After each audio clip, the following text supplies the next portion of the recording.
এটা কিন্তু ভালো হবে, আপনার বাচ্চা আছে বের করে দেন আমাদের। স্যার বাসায় কোনো কিছু আমরা এরকম এগুলো কই আপনাদের সামনেই, আপনাদের বাসা থেকে তো বের করলাম আমরা, এগুলো কি আমরা বাইরে থেকে পাইছি? আপনি বের করে দেন, এটা আপনাদের জন্য ভালো হবে। কিন্তু করতে চাই না কোথায় রাখছেন, বাকি যে জিনিস আছে আমাদের কাছে ইনফরমেশন আছে, আরো আছে আপনাদের কাছে। আরে খোলো না সবগুলা, খুলে দেখো। এটার মধ্যে নষ্ট করতে কিন্তু কয়েক হাজার, ওয়াশরুমে নষ্ট করতে কয়েক হাজার। এই ব্যাগ খোলো, ব্যাগ খোলো।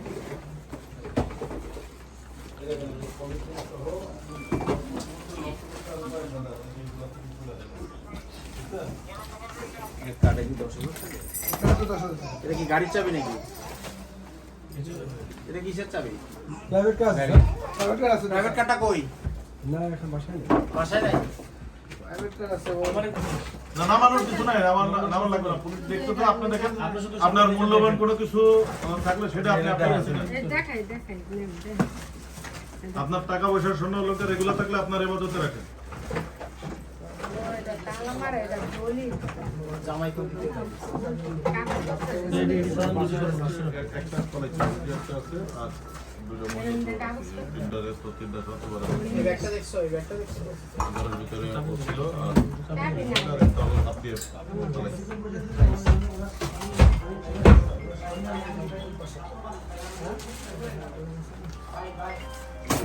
কিসে পারেন আপনি?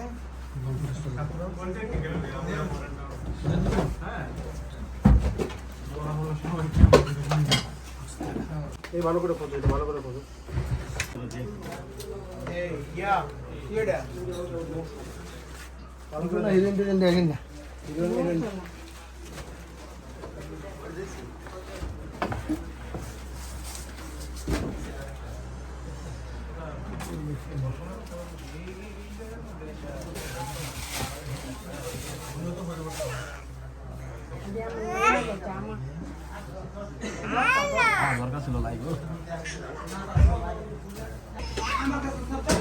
ভাই একটু একটু সাইড দেন তো ভাই, দেখি দেখি দেখি।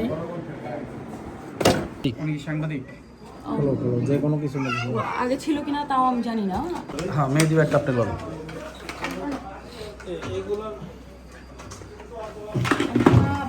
এদিকে একজন আসুন।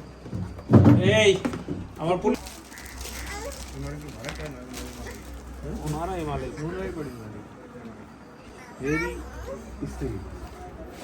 দেখেন দেখেন, এই ক্যামেরা ধরেন, আবার জানি চোর না হয়ে যায়। পুরো ভার পাবেন না তো। না বলে তাহলে কোনো টাকা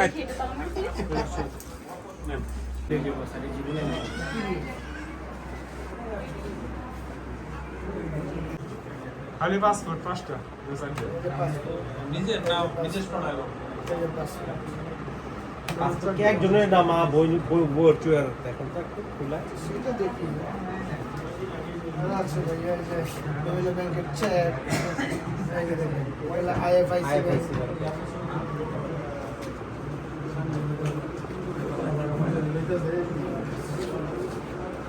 করা টাকা রে। আছে স্যার, ফ্লাশ করছে তো পরে আছে।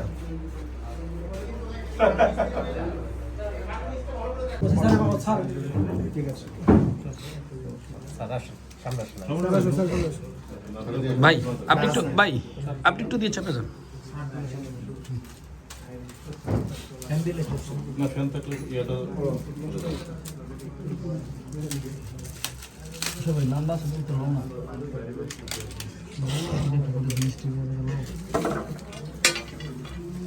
এগুলো রাখুন তো, এগুলো রাখতে হবে।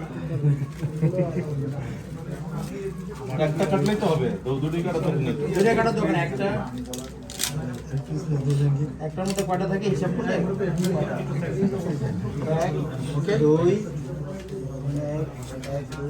5, আমি একটা গুনবো, একটা গুনলেই হবে। একটার মধ্যে কয়টা থাকে এটা গুনলেই তো মোটামুটি ওই হিসাব করলে আমাদের হয়ে যাবে। 1 2 3 4 5 10টা কি নাকি? এটা ছবি একবারে দিয়ে দিই। 2 4 10 পরে পরে এই থাক ছবি এগুলা থানায় যা দিব, ওটা খোলার দরকার নেই। তুমি একটা খুলে কোনো এই দাঁড়াও, দেখো খুলতেছো, খোলো একটা ফুল খোলো। এটা থাকে, এটা এরকমই থাকে, এটা থানায় যা করলেই হবে। এটা এখন এত মানুষজনের মধ্যে খুললে বাইর করো। পুরো হয়ে গেছে। হ্যাঁ হ্যাঁ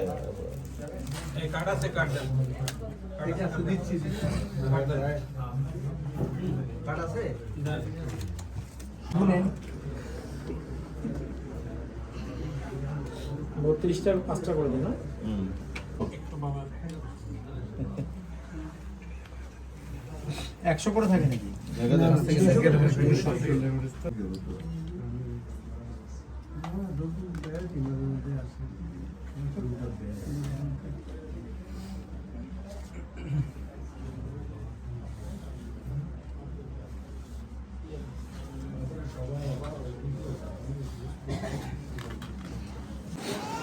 আগে আগে বেরিয়ে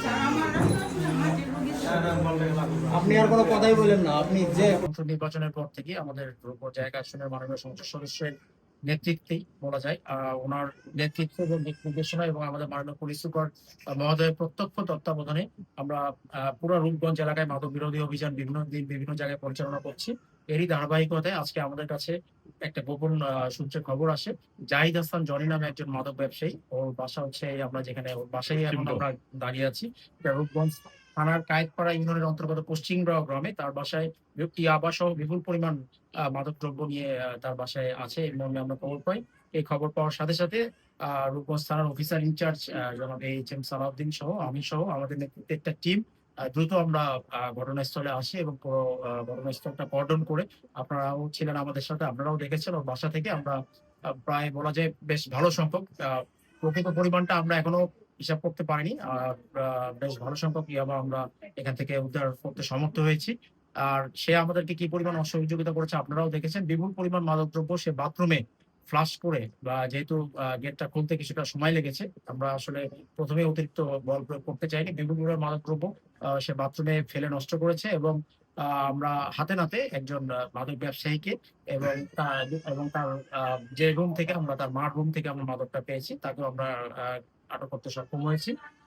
আমরা জাহিদ হাসান জনি আমাদের উপস্থিতি টের পেয়ে অত্যন্ত পালিয়ে গিয়েছে। তাকেও ধরার জন্য আমাদের অভিযান অব্যাহত থাকবে।